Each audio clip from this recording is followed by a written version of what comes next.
नमस्कार independent housewife channel रे आपण समस्त को बहुत बहुत स्वागत। मु सुनीता आज आपनक सम्मुख रे उपस्थापन करबा को जाउची साधना पाहज पुस्तकर आउ गोटिए सरल शिक्षणीय एवं हृदयस्पर्शी कविता।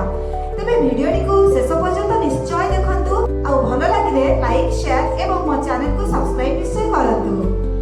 दया क्षमा करुणा एसबु होची दिव्य गुण। जे एसबु गुणर अधिकारी से उत्तम मानव भाव गणा होइथांती। जे अन्यर दुखरे दुखी होई निजर सामर्थ्य अनुसार कर्तव्य करिथांती से जेते भी दरिद्र हुअंतुना काहेकि तांको दानी बोली कुहाजिबो। एहाकु नै मो माउसी श्रीमती अनुपमा महांत निजर कार्य व्यस्तता भितरे रचना करिथिबा दया कविताटी आपनकु गाई सुनाउछि। आशा करूछि कविताटी आपनक मनकु निश्चय छुइबो।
जदि कविताटी आपको भल लगुच निश्चय कमेंट कर जन।